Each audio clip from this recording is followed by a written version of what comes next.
राजीव दीक्षित जी का जो भारत स्वाभिमान की जो शुरुआत हुई थी, उसमें उन्होंने हजारों युवाओं से आह्वान किया था कि जो देश के लिए अपना सब कुछ छोड़ सकते हैं वो यहाँ पर आ जाएं। तो उस समय 6000 युवा जो है भारत से गए थे वहाँ पर, और उसमें से 120 का सिलेक्शन हुआ था और 18 प्रकार के हमारे इंटरव्यू हुए थे।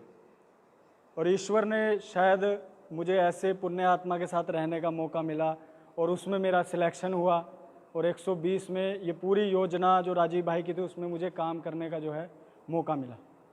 और आज मुझे फिर से वो चीज़ अनुभव हो रही है, क्योंकि राजीव जी के जाने के बाद यहाँ एक भाई एलोपैथी के बारे में बता रहे थे, शायद सामने बैठे हैं, कि वो करते हैं, लेकिन उनके मन में पीड़ा है कि मैं एलोपैथी कर तो रहा हूँ, मुझे परिवार चलाना है, अपना घर देखना है, लेकिन फिर भी इस विचार के लिए वो इतना उनके अंदर समर्पण है। कुछ यहाँ भाई बैठे पीछे बातें कर रहे थे कि फ़ोटो मत लेना जी हमारी, क्योंकि हम थोड़ा सरकारी काम में हैं। तो मतलब अब मुझे ये समझ में आ गया कि अब इस अभियान को कोई रोक नहीं सकता। इस अभियान को शायद दुनिया की सारी ताकतें इकट्ठी हो जाए ना, लेकिन जो सच की लड़ाई है ना, उसको कोई रोक नहीं सकता।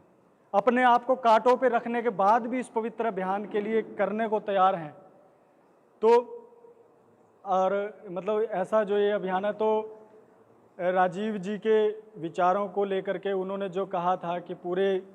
व्यवस्था परिवर्तन जो है करनी पड़ेगी सत्ता परिवर्तन के बाद, और आज मेरा भी बड़ा सौभाग्य है कि मैं यहाँ पर पहुँचा। और डॉक्टर बल्हारा जी, ईश्वर ने इनको निमित्त बनाया है ये संगठित करने का, तो मैं तो सच में बहुत बहुत साधुवाद हूँ भाई सुशील जी का, डॉक्टर साहब अपने वकील साहब जी का, सुनील जी का, जिनको भी मैं जानता हूँ। लेकिन थोड़ी सी और बात मैं कहना चाहूँगा कि पिछले कई वर्षों की यात्रा में मुझे भारत के अलग अलग कोने में जाने का मौका मिला, गरीबी अमीरी सबको बहुत नज़दीकी से देखने का मिला कि लोग जो हैं मतलब इतने दर्द में तड़प रहे हैं, लेकिन उनको कोई पूछने वाला नहीं है। और ये फिर से जो ये जो लड़ाई फिर से शुरू की गई है, ये जनता सरकार मोर्चा ने जो ये बीड़ा उठाया है, मैं इनके साथ तन मन और धन से जो है इसमें 24 घंटे इनके लिए उपस्थित हूँ। और जो मैं अभी के लिए काम मैंने जिम्मेदारी ली है, जो मैं कर रहा हूँ, पूरे भारतवर्ष में स्वदेशी मेलों के माध्यम से जो भी ग्राम उद्योग पे, छोटे छोटे उद्योगों पे काम कर रहे हैं, उनको रोज़गार देने का जो है हम आगे काम कर रहे हैं। और आने वाले समय में, क्योंकि जनता सरकार मोर्चा को भी अर्थ की बहुत ज़रूरत रहेगी, तो मेरे दिमाग में जितनी भी चीज़ें मैं समझ पाया हूँ, उन मेलों के माध्यम से एक बहुत बड़े कॉन्सेप्ट को लेकर के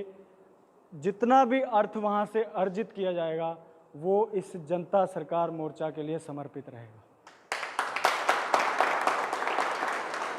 और आने वाले राजीव भाई की जो पुण्यतिथि है, उसमें मैं चाहता हूँ कि या तो जनता सरकार मोर्चा कुछ निर्णय ले, क्योंकि वो भारतीय जो तिथि है वो 18 नवंबर को आने वाली है इस बार। पिछली बार भी भारतीय तिथि पे हमने सुनाम में मेला किया था। तो उस दिन जो है कुछ एक बड़ी योजना, कोई एक बड़ा ऐलान जो है अगर किया जाए तो वो रहेगा। तो ज़्यादा शब्द ना लेकर के